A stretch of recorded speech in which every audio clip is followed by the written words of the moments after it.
just start off briefly, if I may, with regard to our budget submittal. What we've done is submitted a traditional budget for the planning department. We are already submitting a reduced budget as opposed to a zero line increase, and primarily that is due to the fact that we reorganized the department in the fall, essentially, of 2012. And so we started the year 2013 this year under this reorganized scheme. Basically, I had an administrative assistant who took advantage of the early retirement incentive program, and as a result of an individual taking advantage of that program, their position is eliminated. Well, that was 1/3 of my workforce. So I had to do something about that. So I submitted a proposed reorganization, which the county commission accepted, basically allowing me to refill that position, but at the same time eliminating a position within the department, which was called at the time a permit specialist.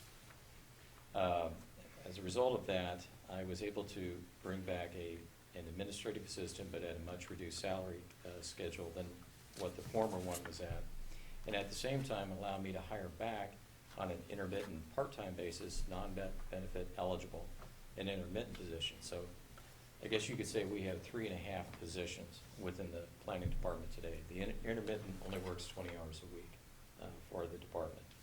And it just helps us keep up with the workload that we do within the department. So as a result of the reorganization, from how our budget was first set and then how it was changed as a result of the reorganization, that keeping everything else the same between MSA 2 and MSA 3, those amounts have not changed. What has changed is MSA 1 as a result of the reorganization, and as based upon that, we result in a decreased budget from 2013 of $281,794 to a 2014 budget of $266,280, which is a 5.5% reduction if we did the math correctly. So basically, that is our standard operating budget. No frills, no packages, nothing new. It just allows us to keep working. It essentially still means that 93% of the budget is dedicated to personnel expenses. The other 7% just keeps the lights on and buys copy paper and paper clips and pens and pads and stuff like that.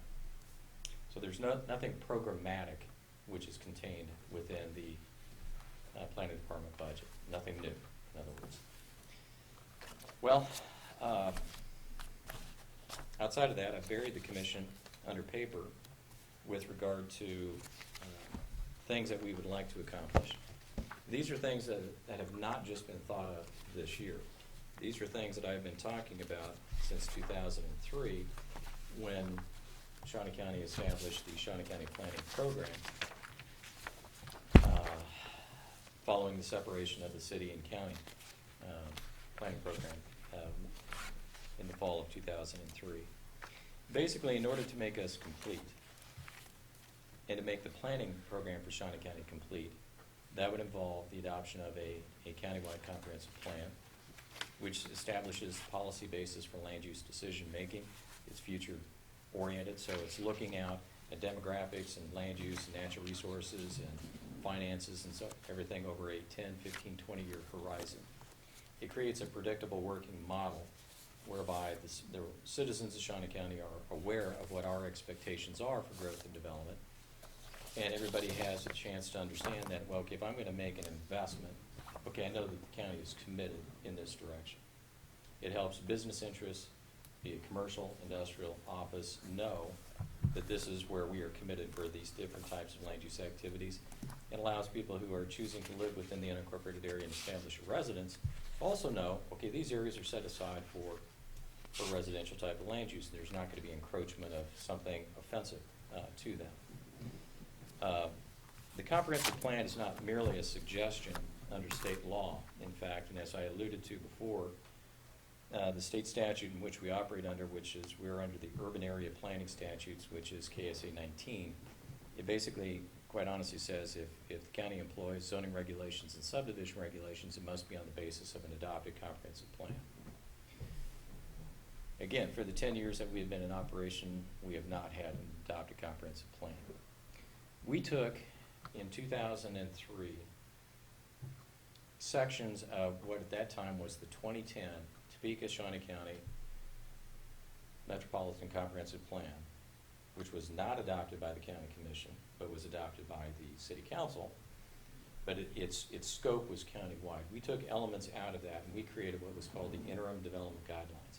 It would help provide us with some consistent basis by which to make recommendations and consider land use proposals. And we relied on those interim development guidelines as we have continued to go throughout the last 10 years. And every staff report that you see that appears before you makes reference to the recommendations of the interim development guidelines. But beyond that, that's all that they are. They're just guidelines. They're just a way of looking at, well, okay, somebody wants to insert this use in this area. Is it compatible? Is it not compatible? Type of thing.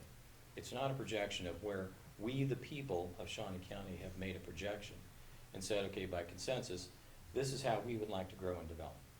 It's just, like I say, it's just a loose guideline for helping us to try to make land use decisions.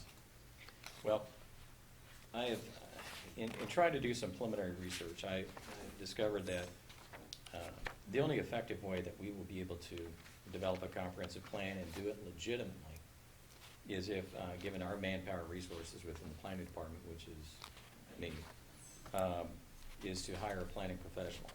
And this is common throughout the state of Kansas and throughout the nation, where they bring in planning professionals, and more or less they are part of the planning office during that time, and they have the expertise that they can work with the community to develop a comprehensive plan that the community would like to see.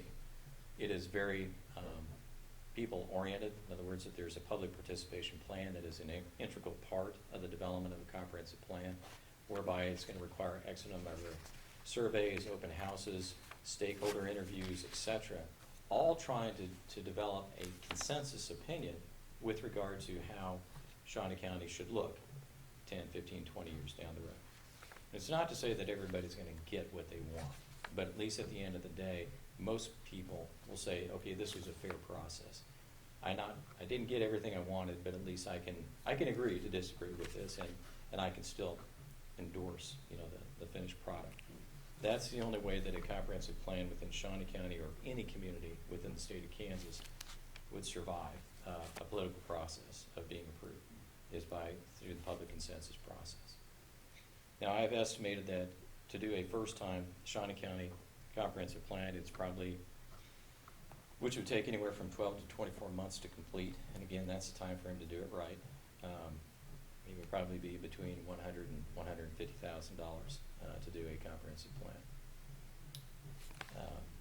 And again, there's nothing within my budget proposed for 2014 that contains any dollars set aside for that purpose.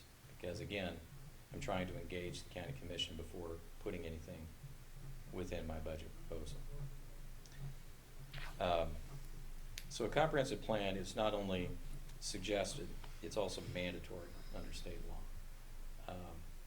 Why we've never been checked on that, I have no idea. But I think we've been fortunate so far. But it's an essential foundational piece of the planning program, is a comprehensive plan. In addition to that,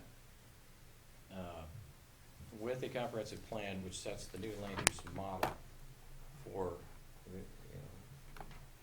growth and development, there has to be the set of implementation tools that go along with that implement the prescriptions of the comprehensive plan. And that is our zoning and subdivision regulations. The zoning and subdivision regulations we operate under today were the city-county zoning and subdivision regulations when we existed as a joint city-county planning program. The date of these regulations goes back to 1992. We're operating under 21-year-old set of regulations. And what's worse, outside of their age, they have no reflection and bearing on unincorporated Shawnee County.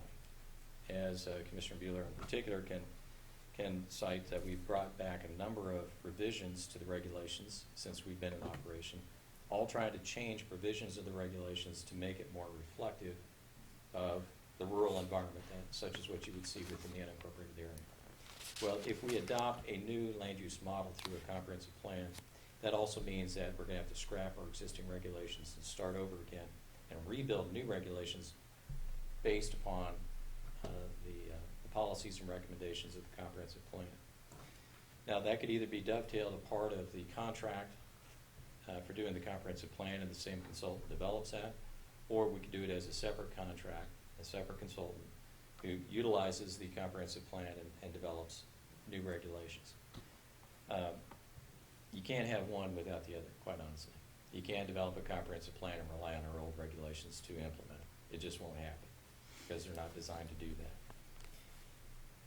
Again, to do a new set of regulations for which, as in the material that I've given you, I have recommended that we incorporated a model that is called a Unified Development Ordinance. Basically a UDO, Unified Development Ordinance. It combines all the related land use regulations, zoning regulations, subdivision regulations, floodplain regulations, etc., all within one seamless document. So thereby, an individual could crack open that code and understand everything that would be associated with getting a building permit or rezoning the tract of land and all the respective rules and regulations that go along with that, as opposed to consulting this document first and then finish with that, put that one away, pull out another document, get familiar with it, put that one away, and pull out yet another one. All of that is seamlessly integrated into a single document called a Unified Development Ordinance. Now, that would be my preference in doing a new set of land use regulations. Of course, there are lower cost options that we could accomplish the same thing and have separately adopted zoning and regulations and subdivision regulations, etc. But I feel that if we are establishing something new and innovative for Shawnee County, well, let's create the whole comprehensive package.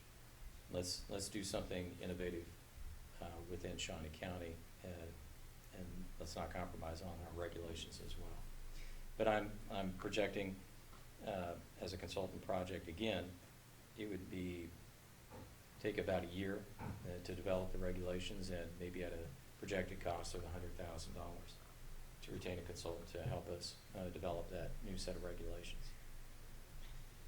And I know I can realize and I can see how big a hole I'm digging for myself here. But please bear in mind as I'm bringing these things to your attention that any other community within the state of Kansas that has a planning program or zoning administration, they're already doing these things. We are so far behind the curve for the urban capital county of the state of Kansas. We are so far behind western Kansas counties that employ planning and zoning. We are playing catch up with these things that I'm recommending that we need to do. Well, with respect to the comprehensive plan, we're mandated by state law to do.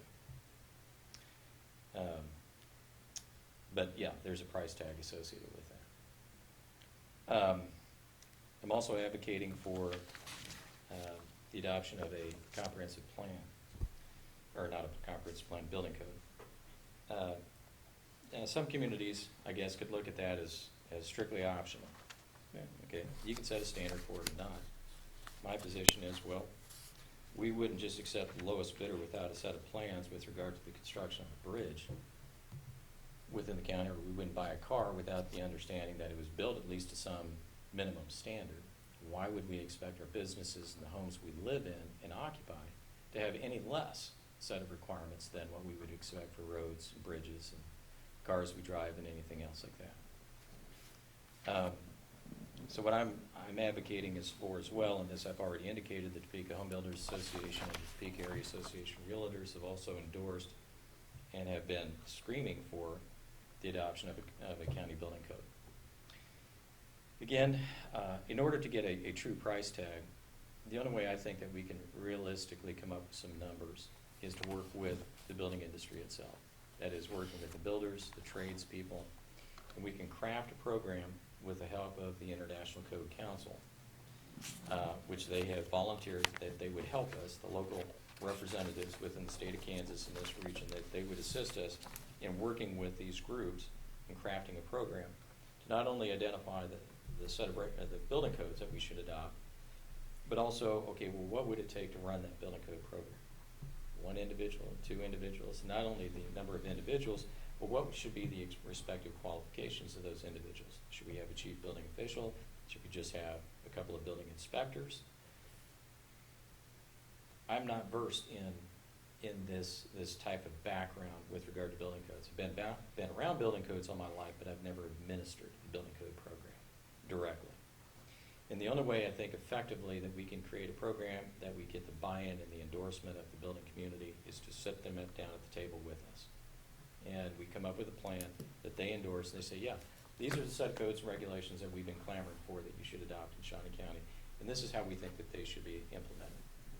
And I think by going through that process, we would then be able to define what the planning, or what the building program would look like, how it should be staffed, and the resources necessary in order to get it up and running. Now, the different counties that I have talked to with regard to a building code program, for the volumes that they deal with, they said, well, we in Shawnee County, given the hundreds of permits that we issue each year, that we should be looking at no less than 2 inspectors. And that each inspector should have access to a county vehicle.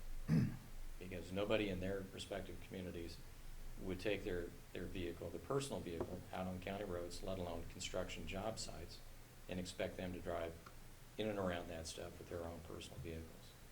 So obviously, there is a weighted price tag associated with the implementation of this. Probably the lion's share of it is just going to be in personnel expenses. But then beyond that, like I say, we're going to have vehicle initial upfront acquisition unless we have rolling stock sitting idly by within Shawnee County that we can tap into, which I'd be fine with. But again, it's a program that needs to be better defined by working with the industry that is itself asking Shawnee County to regulate it through the adoption of a building code. Barry, can I ask you a question? Mhm. Are building codes within the Unified Development Code? They would be separate. They would The be International separate? Code Council, which is basically the nationwide building code now. There used to be various regional building codes, as I've come to Right, understand. right. They were all consolidated about in the year 2000. And so now they have a separate International Building Code, International Residential Code, International Commercial Code, et cetera. Right. Those would be freestanding books in and of themselves. Okay. And under state law, the community has to have at least three copies of them made available for the public. You know, probably one at the county clerk, maybe one at the public library, and one that would sit resident within the planning department. But those are books that are bound by the International Code Council. Okay. And now, we would have the flexibility as a community to say, okay, you know, Chapter 2, Provision 13, okay, we're not going to apply that in Shawnee can County. We opt don't out. see that as being applicable. So, I mean, we can modify those booklets, but they are freestanding booklets in and Okay. of themselves. Okay. Okay. Yeah. Well, why don't we just adopt the city of Topeka's building code? Why do we have to spend thousands of dollars to come up with a unique code on our own? Well, we could And I certainly mean, do. they know how it's staffed and how it operates and Mhm. what the monitoring process is, I assume.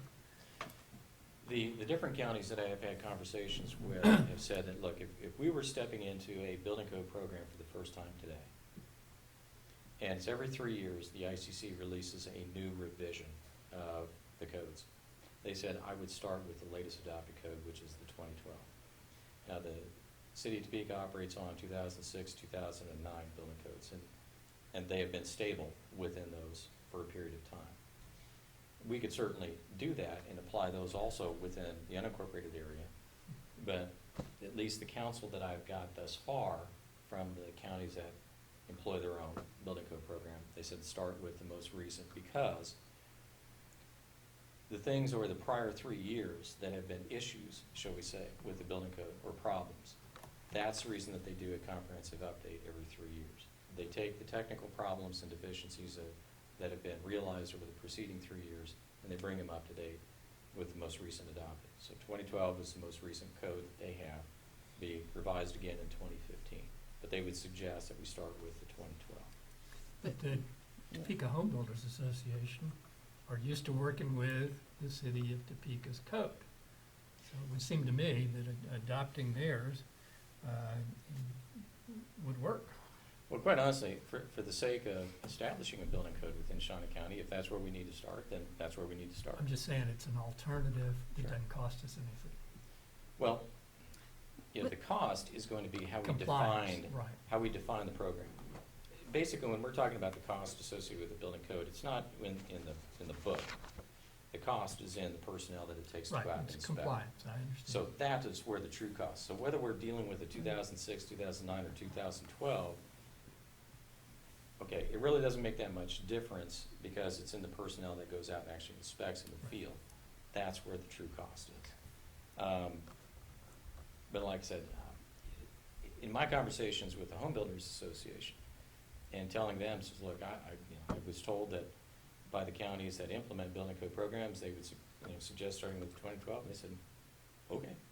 They said there are certain things, to them, the greatest objective in their mind is not whether it's the 2003, the 2006, 2009, or 2012. Their greatest objective is that we have an adopted building code. So to them,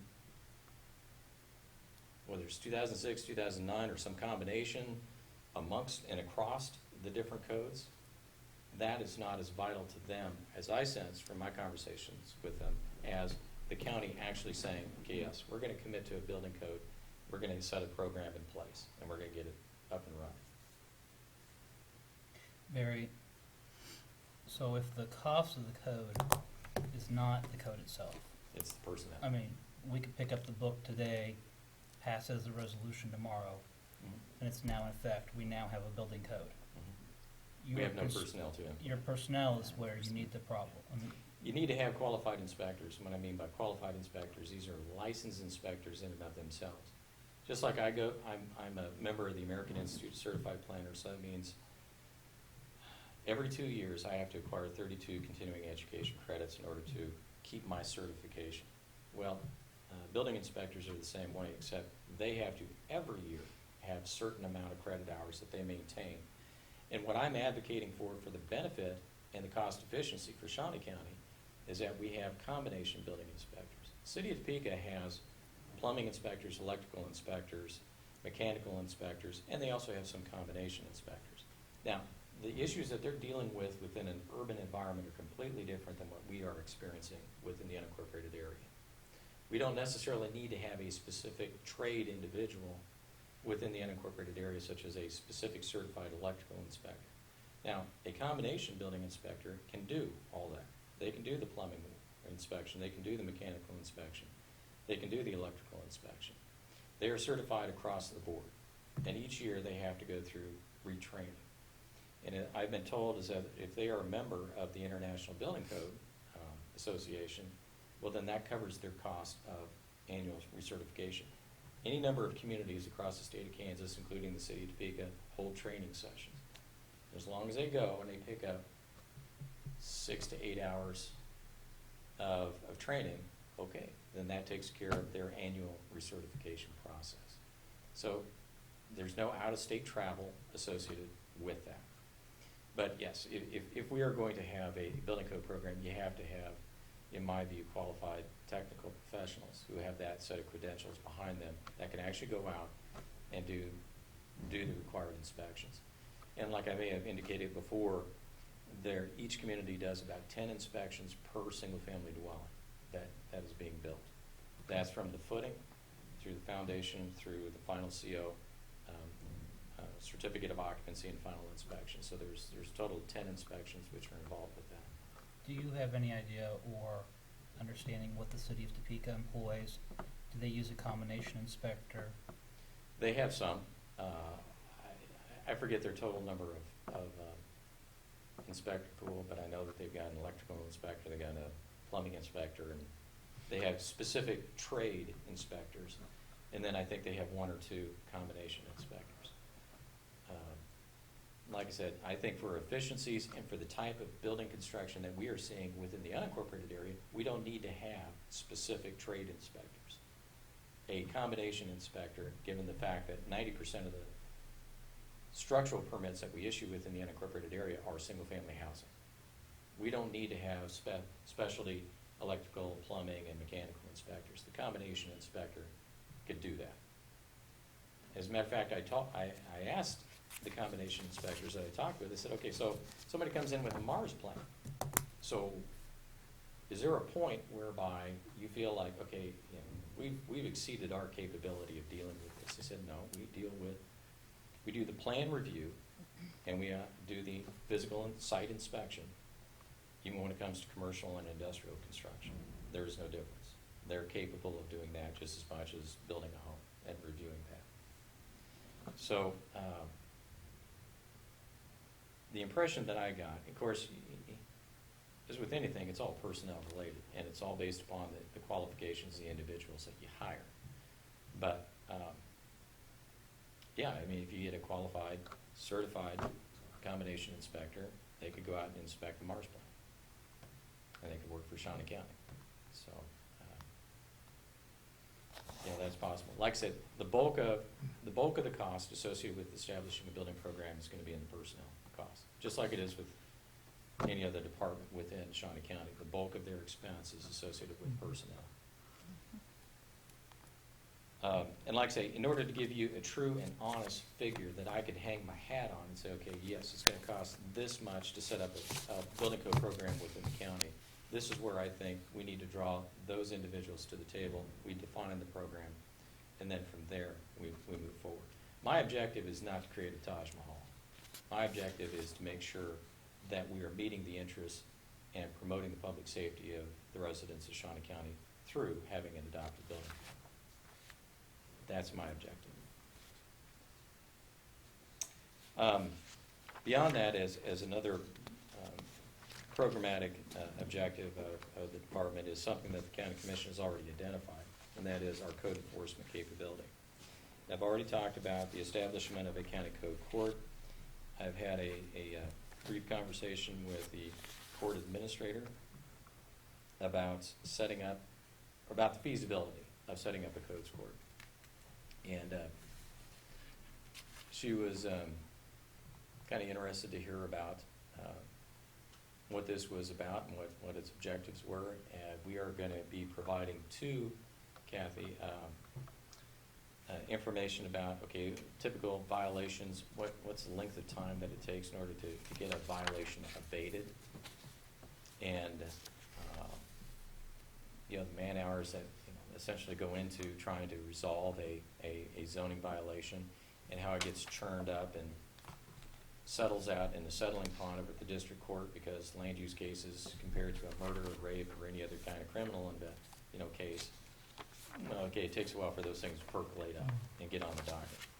And so they understood where I was coming from with regard to that. I'm going to be providing them with some specific numbers, and then once they have that, then we'll be in a position to sit down with the district court and Judge Parrish and have a conversation about, well, okay, what would a code court potentially look like? Would there be any interest on behalf of the district court in order to implement such a thing? It was also brought to my attention in conversation with Commissioner Cook, and then also with her, is that there are other alternatives such as the limited action court, and that is also a viable option. I'm not, I'm stepping outside of my realm of knowledge and expertise, but it sounds like that limited action court could fulfill the same role as a county code court. And there's already one in effect, so we don't have to create something new in order to provide for heightened enforcement within Shawnee County. Basically, the bottom line with the county code court, or whatever we do, is that I have got one zoning administrator, and the problem is not the fact that we have one zoning administrator. The problem is that the system that we have to go through in order to get a case finally adjudicated is what the problem is. Right now, there is no fear at all of Shawnee County in code enforcement. People are going out in Shawnee County, they will say, yes, I'm building an ag building, when they know all in all, they're lying through their teeth to us, because they're going to set up an automotive shop. They're going to set up a landscaping business, and so forth. We can go back and say, you said right here this was going to be an ag building. Mm-hmm. So there is no fear of Shawnee County and the rules and regulations that we currently have in place, and we see that played out each and every day. The only way that, through the communities that have set up a county code court, they said, look, we didn't do this to make money, but you can, under the state statute, allows you to create a county code court, you can set up a schedule of fines, and so if you're found guilty of this, okay, you pay this fine amount. Now, under the law as well, it says, okay, you can create a special fund. Okay, the money, as I would see it, that is collected from that special fund outside of $20 that goes straight back to the state and the district court, the balance of that could go into the special fund, and that helps finance, the operation of the code, of the court. But the communities that employ code court don't do that for the sake of just raising revenue. They do that for code enforcement. And they've said in numerous cases is that it's achieved its purpose. People know that the county is serious about, if they adopt zoning regulations, subdivision regulations, floodplain management regulations, or weed regulations, whatever the case like that may be, environmental health regulations, public works regulations on stormwater management, the county is going to follow through, and they're going to zing them. They're going to issue a citation and a notice to appear, and within 30 days you're going to be standing in front of a judge and having to make your case. Boom. Now we're not having to wait a year and a half to finally get something on the code court or on the district court docket in order to be resolved, or at least discussed. We're waiting that length of time just to get a matter discussed. Well, now we have a mechanism that we can provide for effective code enforcement by bringing it before, whether it's a limited action court or a specialty code court, which deals only with county rules and regulations. Now we have a way of issuing a citation, notice to appear, and it's before the judge. Now we can continue as we are, and that's fine. But you all understand and know what the limitations of that existing system is. And so we're doing things to try to improve our internal communications. We're working directly with the appraiser's office, so that way if they are classifying a property as commercial, okay, there's a cross-check now with our department to verify that, are they zoned properly for this? None of that took place in the past. And before we created our own county planning department, they would go out and detect a new building being built. They would issue a fictitious building permit number, never talk with the zoning administrator that was in the same building to find out whether they got a building permit. Well, we dealt with that years ago now, since we created a county planning department with the building permit function. We now have that cross communication, so they detect a new structure that wasn't there before when they appraised the property. They then say, okay, planning department, are you aware that that structure exists? Well, we've now expanded that to now include also commercially classified properties and whether they're properly zoned as well. Otherwise, to the appraiser's office, it's just setting the right land value for appraisal purposes. But obviously, there's a greater purpose beyond that of, well, should they even be there in the first place? Are they even zoned properly to have that use? Because the worst thing is that when somebody comes before you, or they talk to me and they say, I've been paying commercial real estate value for the last 15 years, and now you're telling me I'm not appropriate? Yes, sir. That's what I'm telling you. Did you ever pick up the phone and call the planning? Well, no. Well, I'm glad the appraiser's office caught you, but you were never legally zoned to conduct that business, that enterprise on that property to begin with. Now, we can rectify that now after the fact, for which you may be successful, you may not be successful. And as we saw, the consequences of Gold Star on 21st Street. Anyway, all of this stuff is defining a planning program for Shawnee County, and this is what I'm talking about here is nothing new. It's not breaking the mold. It's not coming up with anything that nobody's ever heard of. These are things that most communities in the state of Kansas that employ planning and zoning do. Like I say, some of this is statutory, and some of it is options for us to consider in the advancement of our county planning program. What I have submitted to you in my budget doesn't accomplish any of it. It's just taking the budget we have this year and rolling it over. But that's why I wanted to have the work session with you as we did back in May, and have continuing conversation with you to know whether it's even worth the time and the effort to continue to work on these things and try to advance them forward. And at the same time, I also honestly do respect the position financially that we in Shawnee County are, as well as any other county in the state of Kansas financially. So that kind of summarizes my 2 cents. Okay. Questions? Barry, looking at your budget, your revenue, if I'm looking at the right line, is 104,500, and that's from Form K. Your filing fees, zone permit fees, planning fees, fees other, and refunds.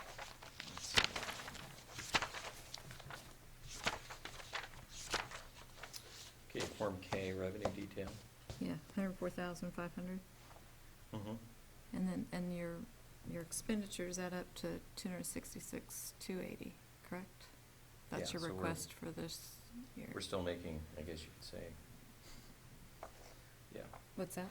Well, I mean, yeah, we're somewhat semi-financing ourselves through the revenue that we Well- bring in, but it's general fund money. Right, and I know it's all lumped together, but when was the last time we did look at this revenue structure, the fee structure? The last time we did anything revenue-related was when we changed the building permit fee schedule. There used to Yeah. be a flat fee for single-family construction, $200. Everything else was subject to a sliding fee schedule. So in other words, if you were building a $500,000 structure compared to a $50,000 structure, you paid more. You know, so there was a sliding fee schedule. You paid more with the increased value of the structure. But we changed that and made single-family construction subject to the same sliding fee schedule. And so it was no longer just a $200 flat fee. So that was really the last time we did anything revenue-related. And that was zoning, so that would be zoning permit fees, That would be, filing fees? yes, that would be zoning permit fees. Okay, which is the bulk of it. I'm sorry, When was that? when When did you change that? When was that action taken? we did that, what, going on 3 years ago now? At least. Yeah. Now, the fee schedule that we otherwise employ for planning functions, zoning, conditional use, subdivision, we have a fee schedule for that. For example, a conditional use permit, it costs $700 just to walk in the door to file one of those. And that accounts for publication costs, mail notification, which we pick up those costs, as well as the staff time to do the evaluation, write up the report, and get it off to the planning commission, and do all the subsequent paperwork to get it before you, the county commission. And on the planning side, it seems like, from what I've seen, our permit fees are about where everybody else is. I mean, some charge even less, Okay. but they've got smaller programs too. Okay. Barry, how many vehicles do you have in your department right now? And how old is that vehicle? That was acquired in 2005, I think it is. And how many miles does it have? Not a lot for its age, I mean, just because it's mostly in-county type of mileage. And I don't know what the odometer reading is right now. and that's the vehicle that's used by your entire department for inspections, or not inspections, but Yeah, To- going out to do a zoning violation or going out to view a site for a zoning case, yes. That's the vehicle we use. and if you have to travel out of county, that's the vehicle you use. Yeah, so if we're going over to a seminar in Kansas City, for example, or Manhattan, then yeah, we'll take the county vehicle. Okay. And what about your office equipment? Do you have any needs in your office equipment? We have reduced office equipment, in fact. We've retired a separate scanner. We are now under a new copier contract, state contract. It's a Savin copier, which, believe it or not, it has more functions, but it's costing us less than our previous contract. So now we've got color printing capability that we didn't have before. And now we have this, where it can fax, scan, print, network. Seems like I'm missing something, but it can do more functions for less money, and we pay annually for it.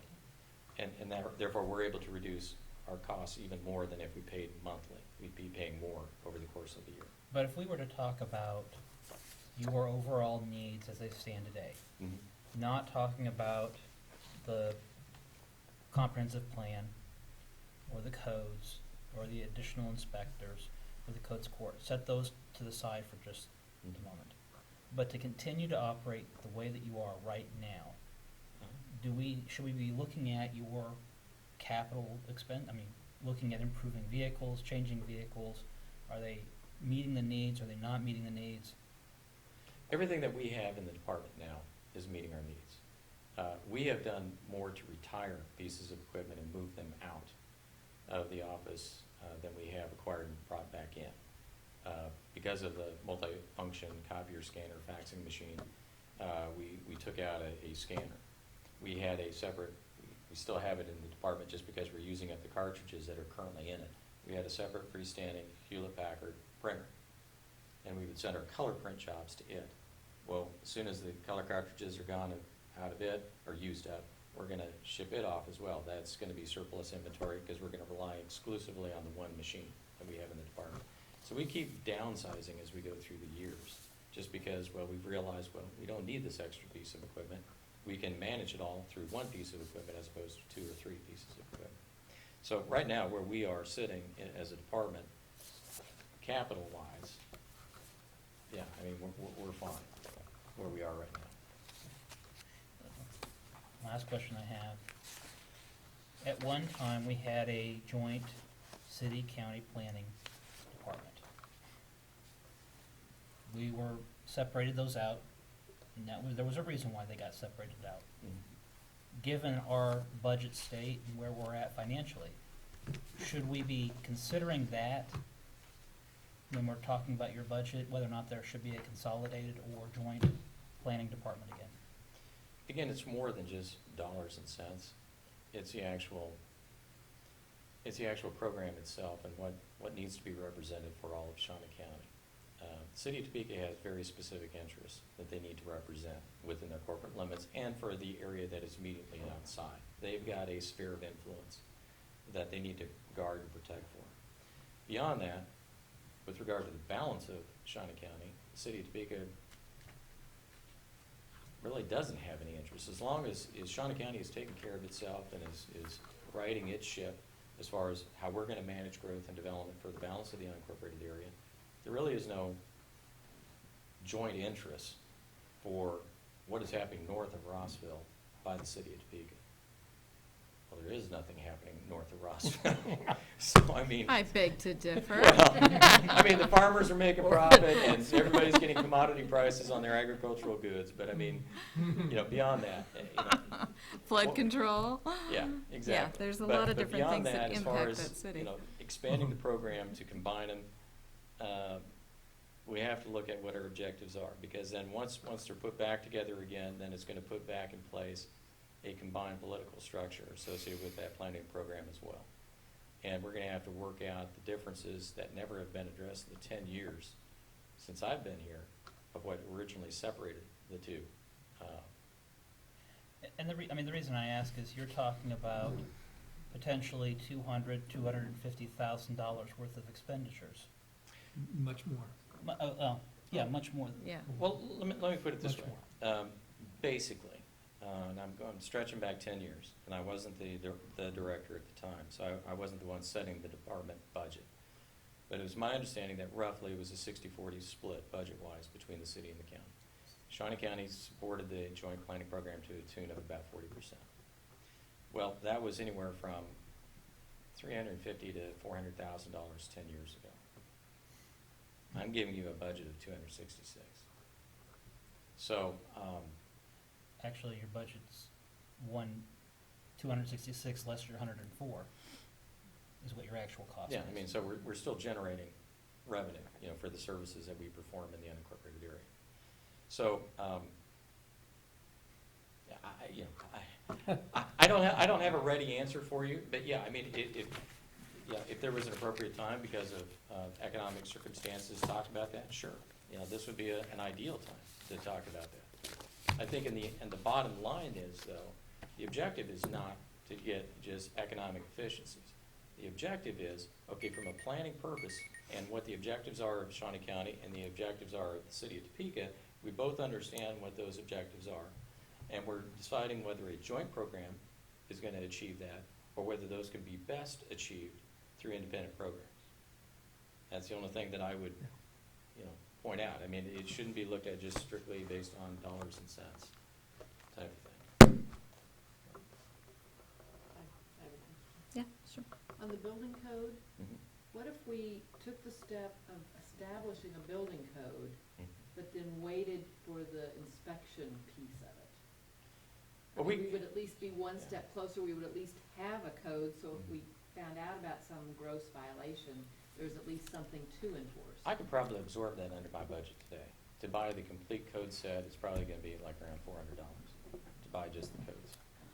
And that's without reviewing them, without understanding what they say, without working with the building community to say, okay, this provision is fine, but these, no, you really have no application in the county. I mean, so the cheap end of the deal is just buying the books themselves. Well, but you could still go ahead and develop what would be feasible and workable for our county, Yes. and do that step without that extra hiring of the inspectors and that type of thing, right? Yeah, we could. I mean, I could go ahead and continue a dialogue with Topeka Home Builders Association and say, okay, well, this is the direction that we're gonna go.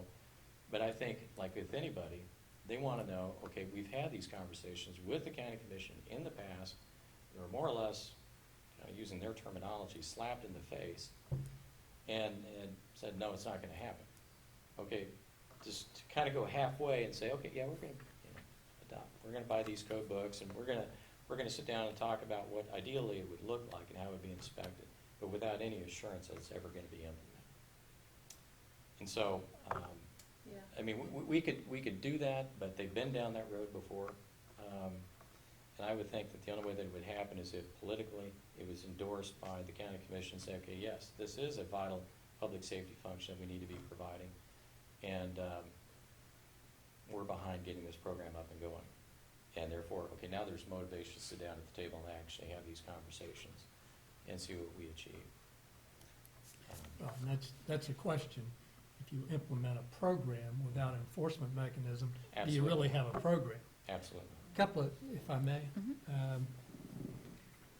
couple of things, Barry. Number one, I think you're a really great advocate for planning in Shawnee County, and I'm glad, I'm mediocre glad, at best. huh? I'm mediocre at best. No, I'm, You sell yourself short. yeah, you do, and I noticed the advocacies that you mentioned. A couple of things. Number one, if there's a statutory requirement for a comprehensive plan, obviously that's not enforced, Correct. because we hadn't had one for 10 years. Mhm. Unless you consider the piece parts that you put together after as being a comprehensive plan. Yeah, no professional would look at that as comprehensive. Okay. plan. Okay. But what you're talking about is hiring a consultant for up to $150,000, hiring, the way I counted, 4 or 5 enforcement type people to the tune of $350,000 or $400,000 on an ongoing basis to enforce what we want to do. I got to tell you, that just gives me real pause, Sure. knowing that some of the things that we have to do, I mean, absolutely have to do next year, as far as building for health, the elections office, and all those things. Anyway, I just wanted to let you know where Yeah, I'm coming from. and I fully understand. Yeah. And like I say, I respect the position that you're in. You're having, I'm talking about it's more the dollars and cents, but at the end of the day, you're having to match those up and try to balance everything out. So I understand and respect that. That are in terms of dollars and cents. Yeah.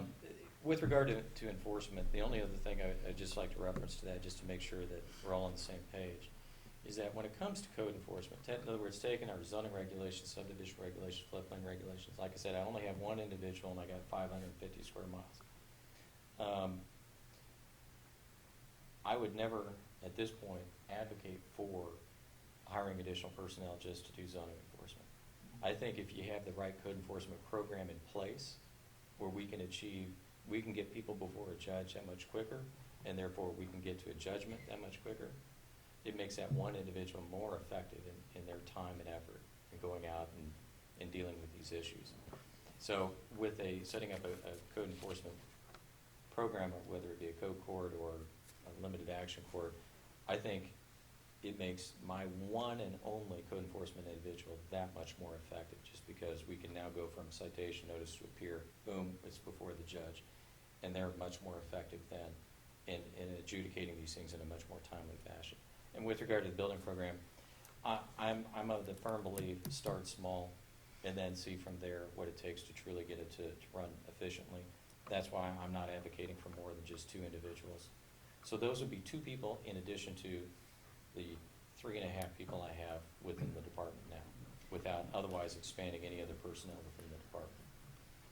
Commissioner Archer, I understand you are concerned about the comprehensive plan, but that's approximately the same amount that we committed towards the Parks and Rec Master consultants. plan, yeah. And they really serve about the same purpose. I wish we could have been able to do both the same, but they both serve different functions. But that cost is about the same cost that we committed towards the Parks and Rec. And I think that's sort of a good analogy, but we underwent an upheaval in consolidating city and county parks and recreation. And truth be told, we should have done this in 2003 when the two areas were disaggregated. I mean, that would have made sense. I don't know. Yeah, Yeah, you got me. Yeah, and that's. I don't know if there's a win on that. Yeah, and that's where I would separate out, obviously the comprehensive plan and the adoption of new land use regulations. Those are one-time expenses Yeah. compared to building code and That's- a code enforcement Yeah. type of thing. So That's where I'm that looking is a at. difference, yes. There's a bigger pill to swallow up front with regard to those 2 items. But then beyond that, they're done. Then it's just the annual updates that we do internally Exactly. with regard to updates of the comprehensive plan. So Very you would, good. oh, I'm sorry. No, go ahead. I was just gonna say, so you wouldn't anticipate an annual update from an outsider to come No, in? heavens no. Probably the next time, if personnel stays the way that it is within the planning department today, where there's just one chief cook and bottle washer, me, that would probably mean the comprehensive plan wouldn't be comprehensively updated for another 10 years Mhm. at best. That would be the first time that we begin to have conversations again about, okay, it's been long enough, we need to updo our demographics and updo our land use profiles and so forth, and actually take stock where we are now, 10 years later. But otherwise, no, as far as the annual updates, that would be an internal. I guess to me, I see the comprehensive plan as long-term benefit, economic development benefit, one-time costs, et cetera, et cetera. I know you're talking about 100 to, you said to 100 to 150,000? Yeah, probably, But possibly split into 2 it depends on years. who you talk to. Well, and without going out for RFP, you don't know. Yeah. Are there any other sources that do that sort of thing? Any planning, schools, KU, K-State, anything like that, They- that would they can. assist? And they take that as semester-long projects. Yeah. And basically, in a way, it is very good. And as a matter of fact, the city of Silver Lake, they did that. They Mhm. hired basically K-State, I think it was. K-State came Yeah. in, and they did a plan. And for what it addresses, okay, it's fine. I mean, it's not really advancing anything innovative in terms of what the expectations, the visions, the aspirations are necessarily of the city of Silver Lake, but it's a standard stock kind of comprehensive plan. Maybe for their community and limited population growth and so forth, okay, that would be fine. But there aren't any that are kind of one step above that Not that I'm would aware be of. less expensive, that's what I'm trying to get Yeah. to, less expensive. I mean, it would be That, conversations. I mean, you've reduced your expenditures a great deal in your office. I mean, you're bringing in revenue. It's been 3 years since you've looked at any adjustments to that revenue. In my estimation, you're $35,000 short of possibly a first-year payment on the comprehensive plan. I mean, so that's just kind of where I'm coming from. But I think the comprehensive plan has the most benefit, so. When we're Well- talking about the comprehensive plan, is this something where you can cost share with the city of Topeka, Rossville, Silver Lake, Auburn, Tecumseh, to the townships, to where, I mean, if we're looking at the county, Mhm. and, knowing that there are other cities within the county. Can we cost share with them? Is that a potential?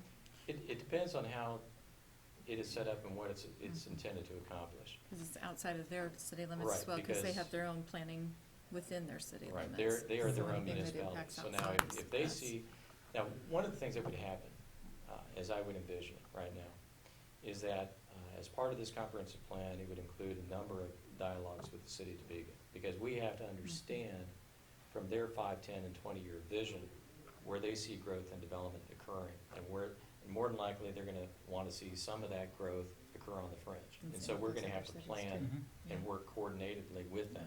But we're not a joint partner, so to speak, financially with regard to that.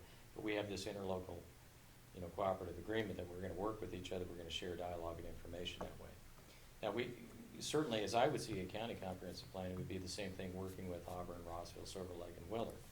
And we would have the same dialogue with them to understand what their goals and aspirations are. Now, Silver Lake, they had at one time a 3-mile limit under state law for extraterritorial subdivision review. They gave that up, and they said, no, we want you, Shawnee County, to do that. But, yeah, as we would develop it, we would do it in concert with or in dialogue with those entities. I don't know if they are necessarily a partner in the comprehensive plan financially that way, but at least we have to respect and understand what their goals and objectives are, and making sure that that's incorporated in our planning process. I'm gonna need to wrap it up. Okay. One That's more really all I question. had. And follow-up questions we'll address to you as well. Betty, did you have something? Well, I had made a note that with the new comprehensive plan, we'd also need new regulations. Correct. That would be another 100 to 150. That'd be Right. step 2 or 3. Mhm. I just wanted to clarify that I understood that. Right. Okay. And the one thing I'm advocating, given what I understand for the timeframes associated with getting a comprehensive plan, it's going to span more than one budget year. Yeah. And so we're not going to absorb that total cost within one budget cycle. And so I would negotiate with them, say, okay, we're going to get you paid. More or less, they're paid on an incremental basis anyway. So there's certain benchmark timeframes where, okay, it's every other month, okay, now it's time to cut another check. So they're not going to get paid one lump sum until we get all the way through the process, then we pay the final amount, and we get our deliverables that way. So our budget impact within any given budget year is going to be reduced based upon that payout schedule. Okay, thanks for, All right, take thank you 5 very minutes. much. I appreciate it. And, you're welcome. And then, Like spread it out HR, over you're on. 20 years. That sounds good.